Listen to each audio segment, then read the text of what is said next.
Lots today. Nikon's announcement of the new Z6 and Z7 II. I'm going to talk a little bit about SD versus XQD versus Compact Flash Express. And a quick note on doing panoramas with long lenses.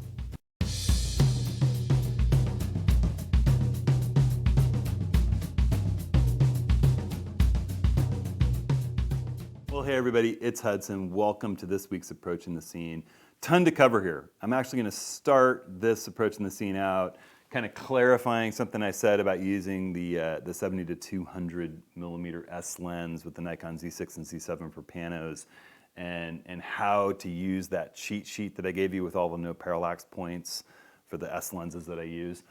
Then I'm going to jump into a little quick discussion about Nikon and the state of the photo industry as they launch the Z6ii and the Z7ii, and why you shouldn't necessarily worry about Nikon as much as some people on the internet would have you being concerned about them.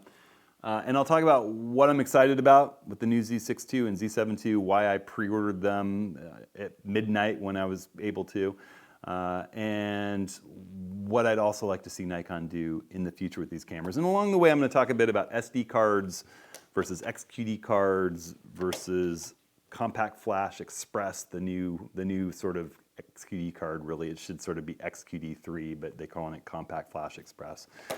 So, lots to delve into. Now, as always, you can jump into my time-coded linked table of contents that's in the video description, along with product links. If you're going to order the Z6 or Z7 II, if you're going to pre-order those, I'd love it if you use my product links. It does help me out with the training that I do.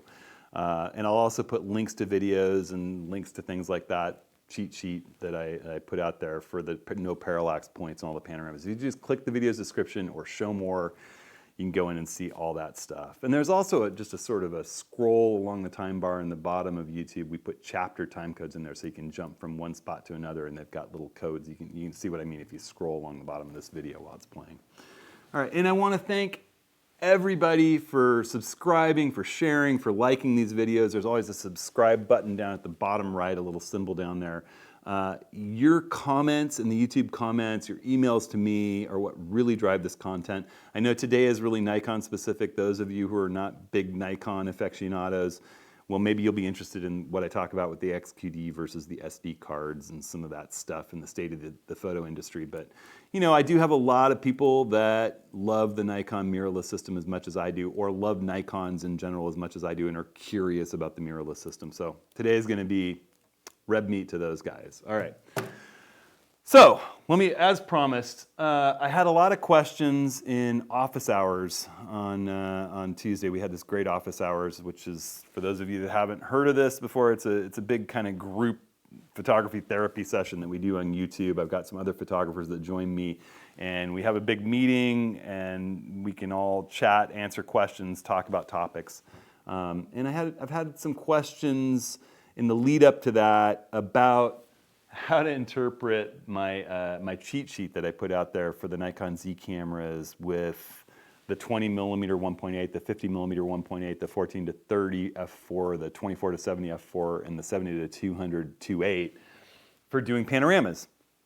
And they said, you know, where do you mount the foot? I use Kirk's adjustable LRP3 no parallax slider with either my pan and tilt head or my fluid head. And you know, that slider moves forward and back, and you can mount where the clamp is on that in different points for how long your lens is on your body, so you don't get the rail in your frame with a short lens on a short flange body. With the 70 to 200, I take the foot off. I've got this Kirk QD foot that just came out for the 70 to 200 2.8 that I love, but I pull it off the camera. You know, if I'm carrying it on my side, I can just leave it hanging on my QD loop strap, if that's the way I'm carrying it, and I mount up the L bracket just like there was no foot on the lens. And that makes a much more accurate measurement, and there's plenty of play in there with the settings that I give you in that cheat sheet. So you don't need to use the foot at all. That's just a quick clarification. And again, that cheat sheet's linked in the video description. All right, so actually, let's pull my Z7 off here to talk about what I love about these cameras, why I don't think Nikon needs to worry, at least certainly not yet, in the camera wars situation, and what's exciting about the Z7 II and the Z6 II that are coming really soon. So why shouldn't Nikon be worried? You see all these news stories, Sony has so many more mirrorless sales than Nikon has. Well, I just read a really interesting article that my good friend Rick LePage shot me from Luminous Landscape. And I'm sorry, I can't remember the author's name off the top of my head. Massive apologies to you for not naming your name right now. But if you click the link in the video description, you can go there. And he's written a really good article from an insider's perspective about the fact that these mirrorless to mirrorless sales figures from Sony and Canon and Nikon are really not giving you the full economic picture. If you really look at camera sales as a whole, Nikon and Sony are just about tied. It winds up that Nikon is still selling a lot of DSLRs and a lot of entry-level DSLRs, a lot of professional-grade DSLRs to people who aren't quite sure about mirrorless yet. Sony's mirrorless sales have a whole lot of entry-level mirrorless cameras, a lot of APS-C mirrorless cameras, a lot of A6000s and accessories still.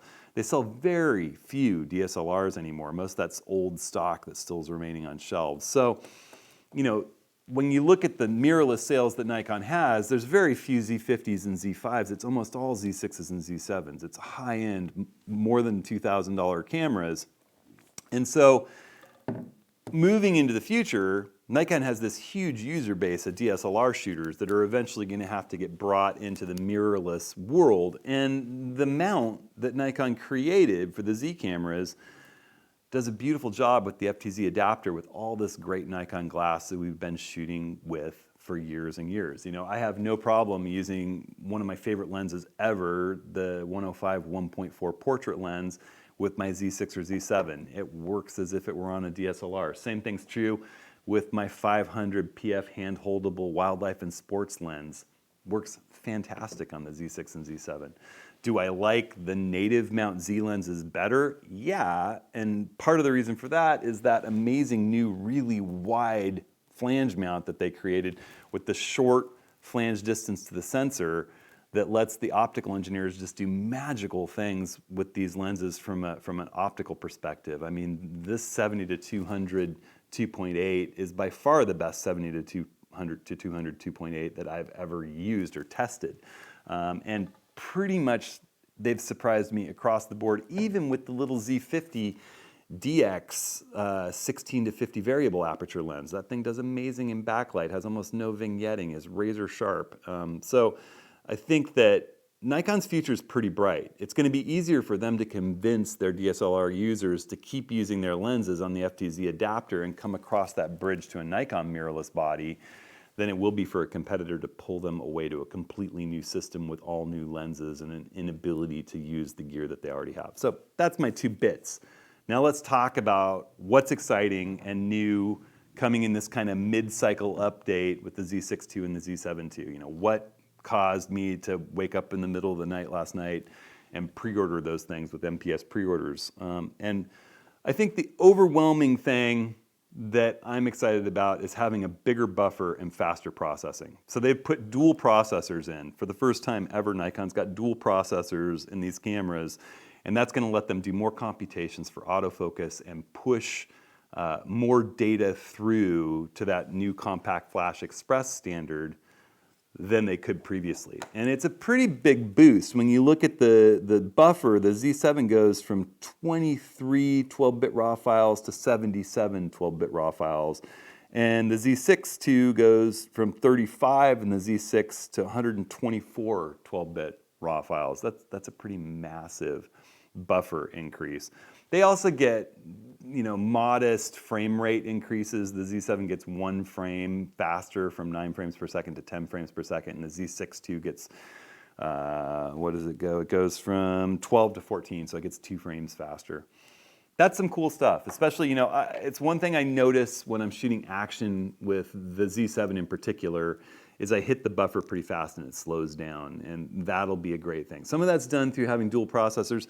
Some of it's done through having the new card standard. So I'm going to just digress for a second and talk about memory cards for a little bit. The other big piece of news for a lot of people that doesn't really matter a bit to me is having a second card slot.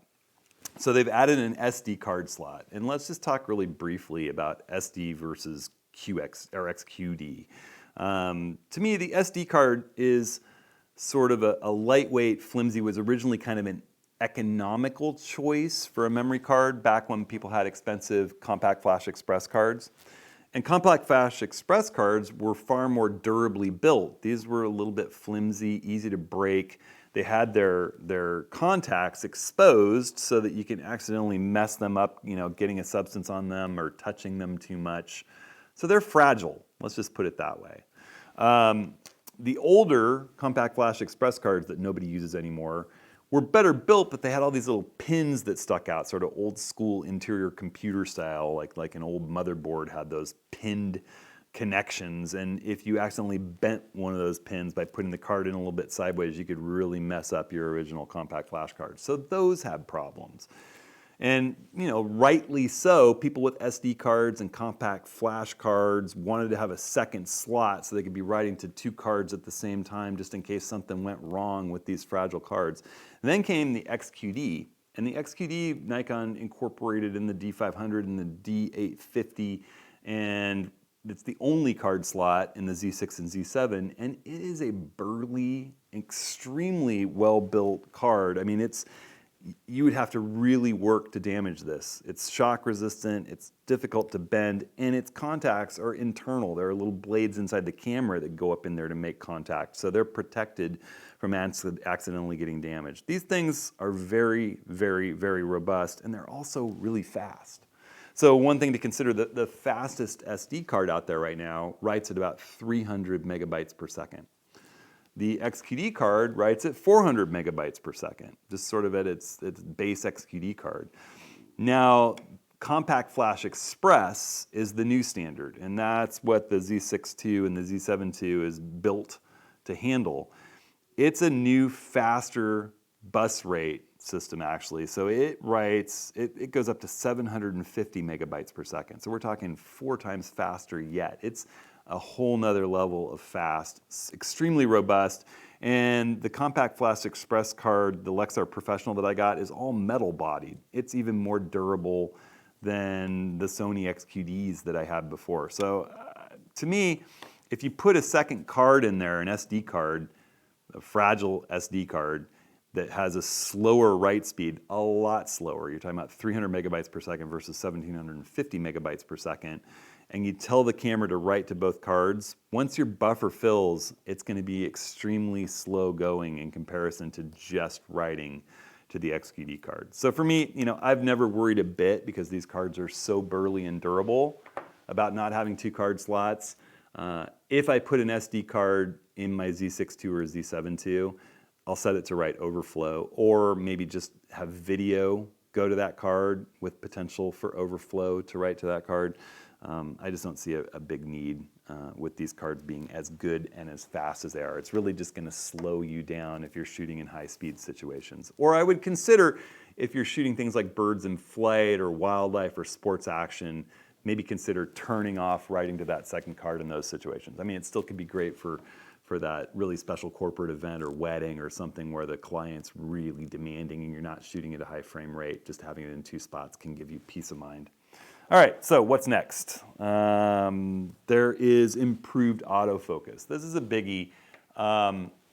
We don't know exactly how improved it is. And I'll tell you that the Z6 having improved autofocus and 124 frame buffer and 14 frames a second is a big deal to me. That makes it a really viable action camera. Maybe at this point I could sell my D500. We'll sort of see where that autofocus goes. It would be great with the Z7 as well, and I'm just gonna have to kind of ascertain how great that autofocus speed is. I might wind up returning the Z7 II and just using my Z7 if the autofocus isn't dramatically improved, because to me the big high megapixel, not so great high ISO performance of those big dense sensored cameras, whether it's the A7R4 or the Z7, is more suited to landscape and slower, more patient work. And the smaller megapixel, high frame rate, great high ISO performance cameras like the Z6 or the D500 or the Sony A9, that's really suited to having all the things that the new camera brings with it.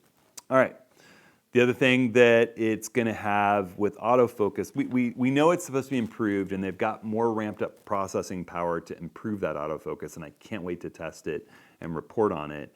But they're adding eye detect autofocus and animal eye detect autofocus to the wide area autofocus mode, which is a little bit like giving us a group autofocus mode, I think, in the Nikon cameras or the DSLRs of old, alongside having the ability for eye detect to activate the minute it sees an eye on an animal or a person. And that's a pretty cool thing. As I think about that, I could have a wide area saying, I want my subject in the top left frame. And then if I put, the soccer player that has the ball in the top left of my frame, it's going to go for his eyes over anything else in the scene. Or the mama moose in the scene, if I have my group set up at the top left, I can make sure that she's the one whose eyes get picked up because she's in that bracketed area, instead of having the entire frame and then having to scroll between the different eyes to choose which one. It'll let you work a little bit faster in those quick changing situations. So I'm excited to test that out. In video, it's got a couple of cool enhancements that I'm excited about. It has eye detect in video in the autofocus and the auto area autofocus and auto AFF modes. Right now I'm in AFF mode with the camera, and it's just tracking my face. It can't do eye detect, but it does a really good job tracking my face. I'm using my 50mm 1.8 on my Z6 right now, shooting this video, and I pretty much do all my videos this way, and I trust it to keep my face in focus all the time. But it'll be great to be able to make sure that it's an eye that stays in focus. That's a really nice feature for people like me. They're going to add 60 frames per second at 4K. That's cool. That'll give you smoother, fast action if you slow it down to a normal rate. It'll give you sort of a little ability to do 4K slow motion at 50% speed. It's going to be in a crop version on the Z7 II when it releases. It's something that's going to come via firmware for the Z6ii, they say. I don't know. It's possible that it's going to be full frame. That would be cool. I would probably use that from time to time. One of the things that I'm most excited about is it's going to take direct USB power. So that means you won't need, I use USB power a lot. I carry a little battery brick from Anker around that you could use to recharge your cell phone or another electronic device. But in between that and the camera, I have to put a Tether Tools case relay system with a dummy battery up through the battery compartment with a cord hanging out of the camera, because the Z6 and Z7 weren't designed to run off the USB-C port when they're plugged into power. So the new ones are going to be able to do that, and if you're in the studio, you can simply plug a USB cord into a wall adapter and plug it right into the camera and power your camera indefinitely off the wall. Or out in the field, say doing a Milky Way time lapse, you can plug a big Anker battery brick into it and run the camera all night with even the monitor turned on. It'll be super cool, and I'm excited about that. One less thing to carry. Some things that they're doing that excite me less, but I know a lot of other people may be excited about. The ability to have a battery grip that has controls to make the camera bigger and have a vertical grip with controls. It isn't going to speed up your frame rate. It isn't going to give you as much additional battery power as plugging a battery brick in through the USB-C port is going to give you. But a lot of people love that. For me, it just makes the camera bigger, bulkier, and more awkward. That's sort of my thoughts on it. I've never enjoyed those bigger bodies. So you won't see me reviewing and using that. That's really about it. The other cool thing is that the Z7 is going to be cheaper. The Z7 II is going to be cheaper than the original Z7 was at release. It's just under $3,000 instead of like $3,400 like the Z7 was originally. And I think that's pretty cool. It's unexpected. Some things that I wish that they'd announced that they haven't, and I kind of understand, but I hope that they will in future bodies. And one is just illuminated buttons. It's a small thing, but on my D850 and my D500, if I pull the on lever over past on, it hits an illumination point that a lot of us Nikon DSLR users are used to, where it lights up the top panel and all of the buttons on the camera have a little accented glow to them. There's even a little light that points down from the prism onto the command dial. Just really light, not gonna mess up your night vision, but it's kind of like getting into your new car at night, a new luxury car that has just all the controls lit just a little bit the minute you approach it and touch the door handle with your key. I wish that they could do that. I know they're trying to save on battery power, but these cameras are really battery efficient. And I really hope that in their next flagship models, they bring that back to the mirrorless crowd. It was just a wonderful touch. I advocate people knowing where every button is in the dark, but it's still really nice to have. I miss the 2-button format, which was, on the DSLRs, if you hold down a button on the left side of the camera and a button on the right side of the camera that have little markers on them and hold them for 2 seconds, format flashes in the top display, and then a wheel chooses which of the memory cards you want, and you push those 2 buttons together again, sort of like a 2-key system for nuclear launch, and it formats the memory card. I'm a huge advocate of formatting your memory cards every time you clear them. You get back from your shoot, you download your images to your computer, you format the card, keep that card clean, keep its directory structure clean, have it camera formatted. The way it's set up right now, and it appears to be set up with the Z6ii and the Z7ii, I put format memory card up near the top of my menu structure so it's easy to access, but it's still not as simple as just holding down 2 buttons while having a conversation with someone, looking down to make sure, switch card, tap them again, and it's formatted. I really, really miss that feature. I would like a fully articulating screen like the Panasonic GH cameras have. So instead of a just fold up, fold down, articulating back screen, I'd love it if it came out and spun 360 degrees and you could put it back in with just a plastic backing protecting the screen up against the back of the camera. Or you could flip it around and view yourself while you're doing videos like I'm doing right now and see a little monitor of yourself. I just think that's a great system. I don't see why it isn't incorporated in more cameras. Plus it protects your LCD on the back of the camera when it's not in use. Some things that I'm not sure if they've fixed and that I'm hoping that they've changed or fixed is better audio preamps for video recording. There's quite a hiss when you use the internal audio preamp. So let's say you bring an external microphone into the camera and the camera is amplifying that signal through its microphone adjustment switch. You get a bit of a hiss, and a lot of video people complain about it with the Z6 and the Z7, and I actually avoid it in these videos by having my wireless microphone feed through a field recorder. I have a little Tascam field recorder, and then I amplify the signal through my little field recorder and feed it into the camera so I don't have to turn up the amplification on the camera at all, and I avoid as much of that hiss as I can. I'd love to not have to do that. And the Panasonic cameras have amazing audio preamps on them. I think you also have to use an external recorder to record 10-bit log video recording. That's not going to mean a lot to a whole bunch of you. It'd just be nice to not have to use an external recorder. I know that plenty of cameras don't, and Nikon doesn't have a pro video camera line to cannibalize, so I don't know why they don't just use that fast processing and let us record direct to the Compact Flash Express Speedy card. I think they could do that. Hopefully they will in firmware.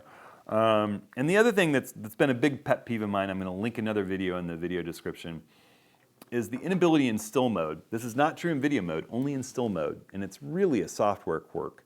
The inability to zoom in at 100% and preview what your final aperture is going to look like in the image at anything smaller than f5.6. And I used this so much in the DSLR age. I would go into live view on the back of my DSLR, stop down to f11, zoom into 100% of my foreground and focus until the foreground just started to lose focus. Focus out towards infinity until the foreground just started to lose focus, and then scroll up and look at infinity at f11. And I'd say, oh, that's not quite enough. It really looks blurry still. It's out of focus at infinity.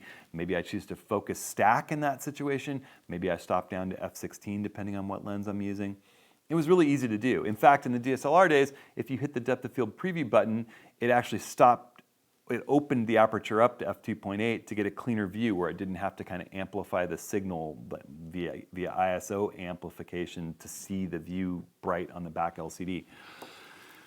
Things changed with the mirrorless cameras, with the Z6s and the Z7s. They preview the final aperture right up to f5.6, but I think to protect autofocus, it stops previewing final aperture in the live view, whether through the viewfinder or on the back LCD. It leaves it at f5.6. If you stop down to f11, you still see that view of f5.6 unless you physically hit the depth of field preview lever. And you get a nice, beautiful, clean view at your final aperture in a fit view.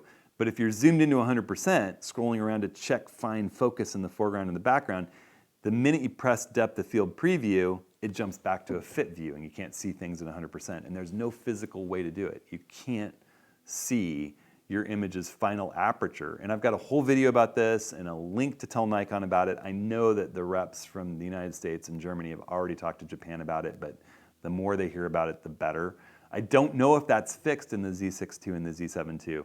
It seems like something they could fix in firmware, particularly because when you're in video capture mode, it's not true. When you stop down, it just keeps stopping down. You get to see what your final image is going to look like as you're filming, and if you zoom in, you see what it's going to look like. It's only in still mode that they lock that out, and I would say at least give us the option to turn that off when we're in manual focus mode doing a fine landscape capture. All right, enough of my rant about that. It's still an issue 2 years later. It bothers me. That's about it. I'm excited to get the cameras. I will let you know as soon as I get them what I think of them. Again, if you're excited about getting one or both of them and you want to pre-order them, I'm putting links in the video description to B&H. I'd really suggest pre-ordering at B&H. If anything goes screwy, they're really good about holding on to your pre-order status, and they get a lot of cameras and they seem to clear their pre-orders faster than other places I've tried. With or without MPS, they seem to be fast, and I just trust those guys. So I'm putting those links in the video description. If you use them, it helps me out, along with any of the other links. And if you guys ever want a link to something, just let me know. I can throw those together. And I want to thank everybody who's been participating, whether by commenting on this channel, joining up in the office hours, and meeting up with the whole group of us on the Tuesdays. We're going to do another one of those Tuesday, November 3rd. So go out and vote and then have fun with us at office hours. And we're going to have a group discussion about fall photos. And we invite people joining those office hours to submit images to a gallery. And we'll go through the images from that gallery and kind of critique and review and just chat about all things photographic and take some Q&A. It's going to be Rick and Darren and Woody and David and I, and we're excited to do it. So hopefully you can join us. We can relieve some stress and talk photography. If you want to watch it on YouTube Live, that's an option. I really love it when people join the Zoom chat. It's free.